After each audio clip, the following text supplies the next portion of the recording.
How's it going, everybody? Sarasota Tim, 7:46 a.m. What's today? Tuesday? Wednesday? It's the Monday? No. Let's see. I worked Sunday. I was off yesterday, Monday. Today has to be Tuesday. Let me know in the comments. Is it Tuesday or Wednesday? Anyway, coming to you from my rolling studio in Boynton Beach, Florida.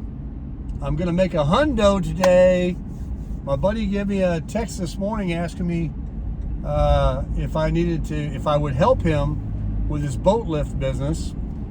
I made a couple of videos. They're not very good videos, so don't worry about it. But we go to these real rich people's house that live on the water, and they have these boat lifts in the back. Boat elevator, he doesn't like me saying that. That's what I call them. That lift their boats out of the water, and there's always maintenance, a motor, cable, the bunks the boats sit on, or the whole installation, which I don't get involved with that. I did a couple of times. It's very dangerous, very hard work. And I'm not looking to lose a finger or break a leg, break an arm, drown, or anything else. But he wants to go to West Palm Beach today and help change out a motor. And these motors, they're really heavy, and no doubt it's probably going to be out on the piling that's outside off the seawall, and I'm probably going to get volunteered into holding it. We use my new muscles. But it's a beautiful morning here in South Florida. We've got 77 degrees currently. It's going to go up to about 105 with the heat index. Oh yeah, we're in the dog days of summer. They're already talking about a storm that's going to turn into a hurricane that's not even going to come to the U.S., but the media just loves to scare everybody. So I'm on my way down here to grab a breakfast sandwich. Not even really on my diet, but I have to put something in my belly before I go work with him. I've had a lot of coffee this morning, and I feel a little nervous, and I need some food in me. I have eggs at home. I could have made some eggs. I just put my eye drops in. That's why I put my glasses on. Not just because it's sunny, but I've got that glaucoma. And I put a regular eye drop. Somebody had told me this actually, the regular eye drops, the clear eyes, actually increases the pressure of your eyes, which they're trying to get down for me. But my eyes just get so red from those drops. I look like I'm hungover. I've been smoking marijuana all day, of which I don't. So, and I don't drink. That's right. On the first of the month will be 2 months. Not a sip, not a drop, not a thought. Don't care about it. Don't want it. Praise God. I hope I never do it again. It was what a waste of money. And I'm not talking about people out there that drink on weekends or once a month or at a party. I'm talking about people like me that were buying a bottle of wine every day. And I did buy the cheap stuff, like $10 for the big bottle. Sometimes I'd spend a little bit more and think that I was getting a better wine. There's no difference in it.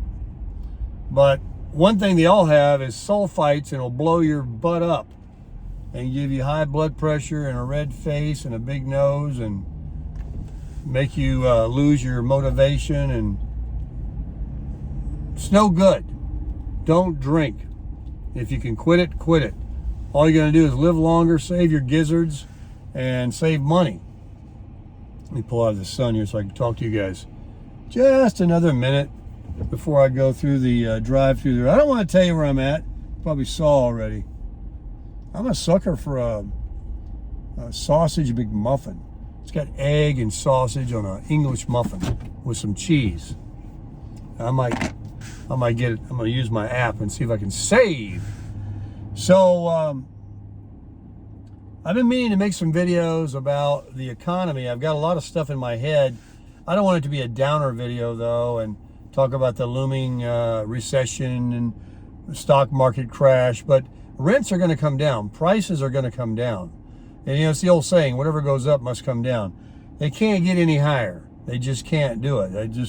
You guys saw that video I put up of $3,600 a month for that house for rent, and it's been sitting there. I mean, who's going to go pay that? That's before you put food in the refrigerator and pay your light bill and water, internet, cable, and then all your other bills, your car, your insurance and clothing, and, going to McDonald's once in a while. You got no money left over. So it's nuts. It really is nuts. I've actually learned that our national debt is $31 trillion, which is up from $9 trillion in '08. In like 20 years or whatever. It's more than our economy. And this debt ceiling thing that they talk about, they voted on it. 2/3 of the money that the government has to spend to meet its obligations is on Medicare, Social Security, and the interest payments. There's $99 billion a year owed on interest, and that's going higher as these interest rates continue to go up, in which we're going to have more increases by the feds. So there's $6 trillion that we spend every year, and we take in cash receipts 4-point-something trillion. So there's a big deficit, as you can see there, so we have to keep borrowing. And they talk about cutting, but there's only 4 areas of the pie. You've got the Medicare and Social Security, which used to be 25, 30 years ago, only 16% of the debt every year.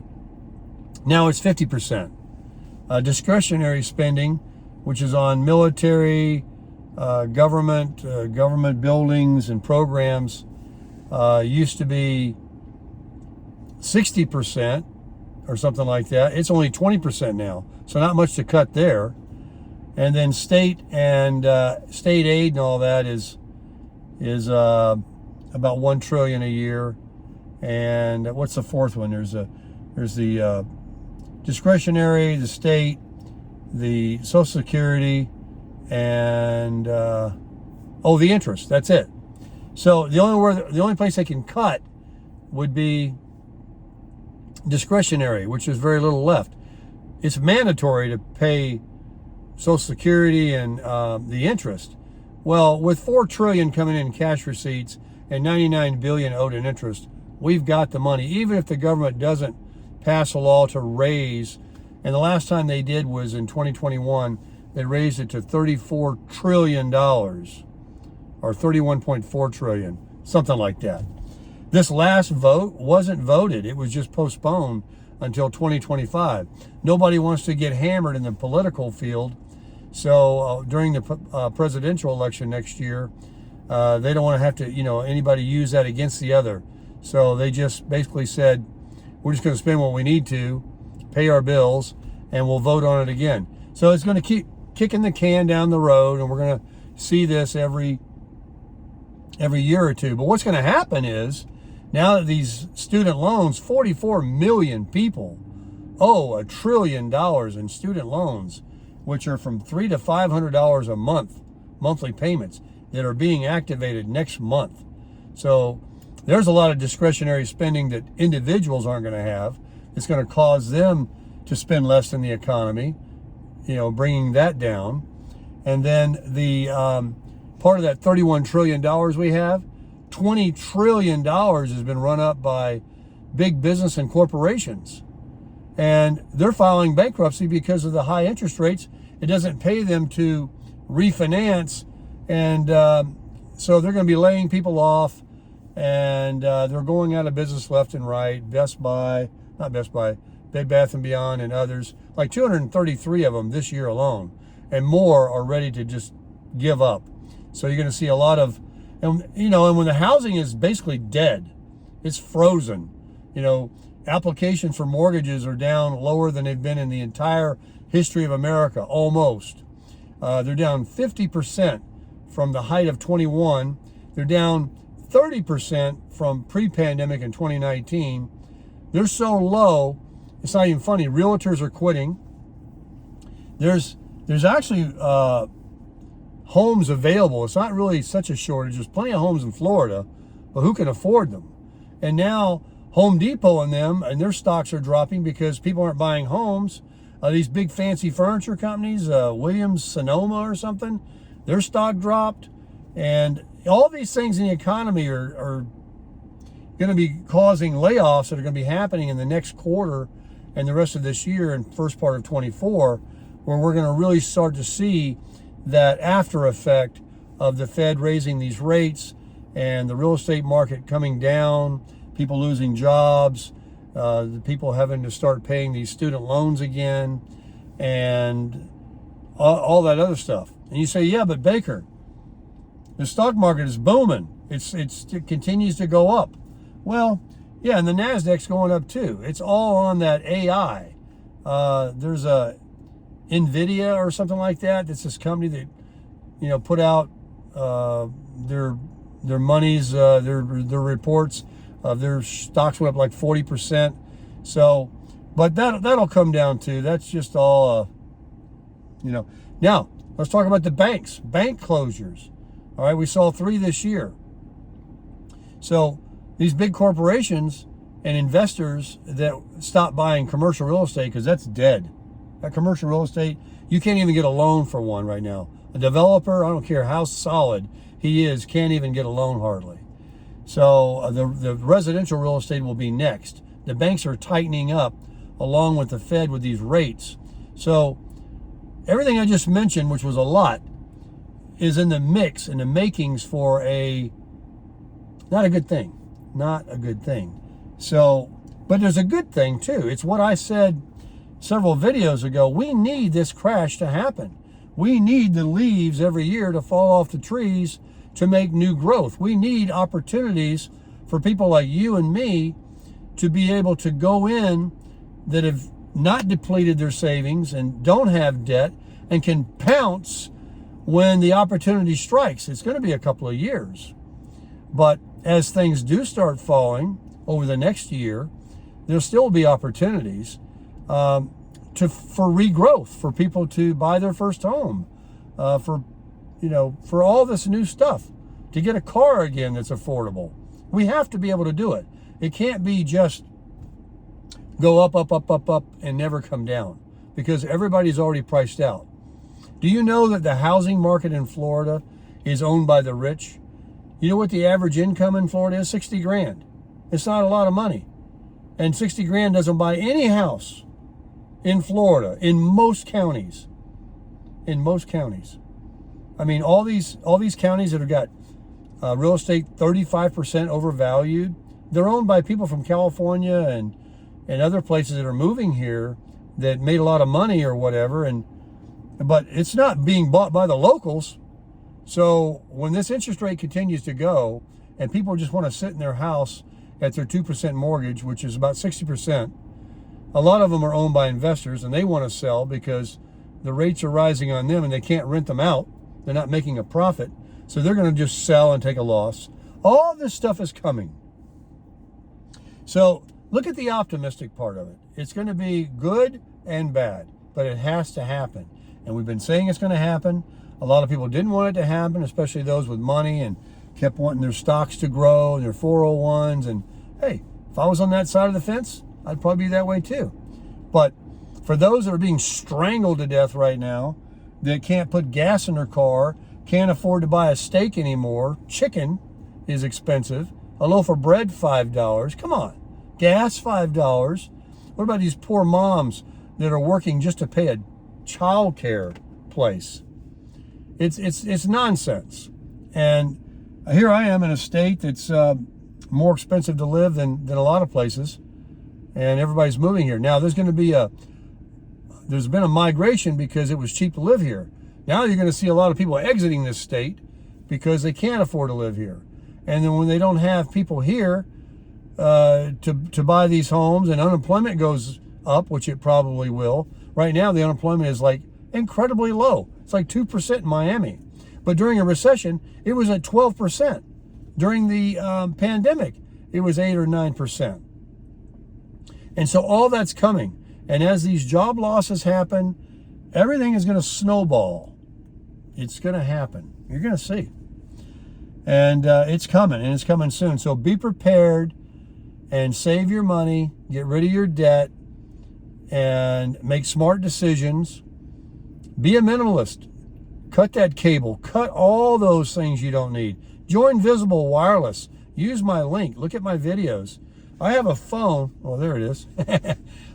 I pay $25 a month.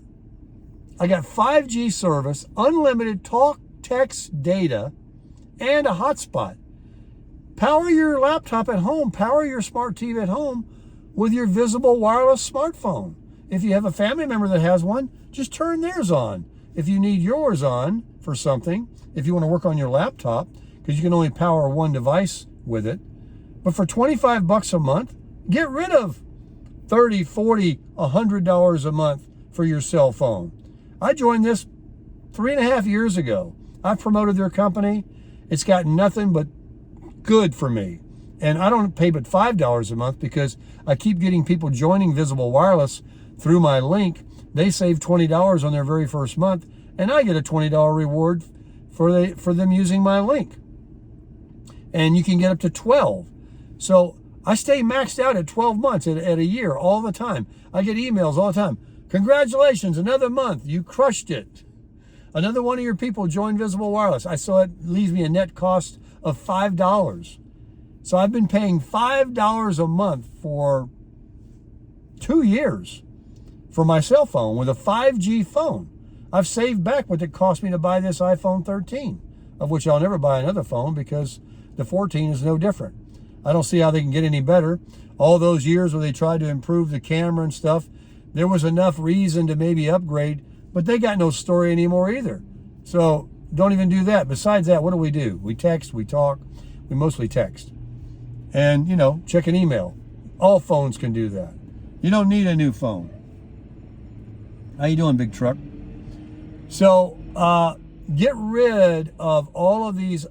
People think, oh, that's only $20 more. Or I don't need to save on my car insurance, $50 a month. Or I don't need to stop going out to eat, or picking up that, breakfast sandwich and spending every day $5, $6 in the morning, or going to Dunkin' Donuts for a $3.50 coffee or a foo-foo drink that does nothing to make you fat.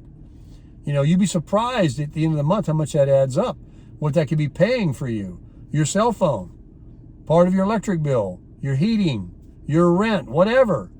But be a minimalist. It's a fun thing to do without acting like you're so much of a miser that you can't enjoy life. I mean, cut those things out you don't need. When you get flush again and the world changes, which, we're going to be in a new world now because rates are ever going to be forever more high.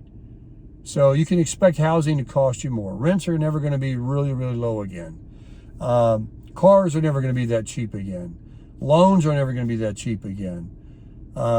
Things are going to come down, but not so low that it's free. So this is the new world we're going to live in. And as we keep, finding more recessions because of job losses and these corporations and the government running up a huge debt, we're going to continue facing these cycles every 4, 5, 10 years, another recession. So time passes quick. Ask a guy my age. Yesterday I was 16. So I got a lot less runway in front of me than behind me. And knowing that, I want to enjoy every day as much as I can and live as full as I can with as much as I can with as least stress as I can. And I don't want to be stressing. I don't want to be behind an 8 ball knowing that every 30 days I got to fork out this huge amount of money to some rent or some phone payment or high cellular service or some Netflix that doesn't play anything but nasty stuff with bad language and bleeping things all the time, or regular cable TV that plays nothing but media and Fox News and CNN and all that crap. That's the enemy of the people right there. Get rid of all that. Don't watch it. Don't pay for it. Don't pay to have your mind is not a garbage can. Stay positive. Crush it.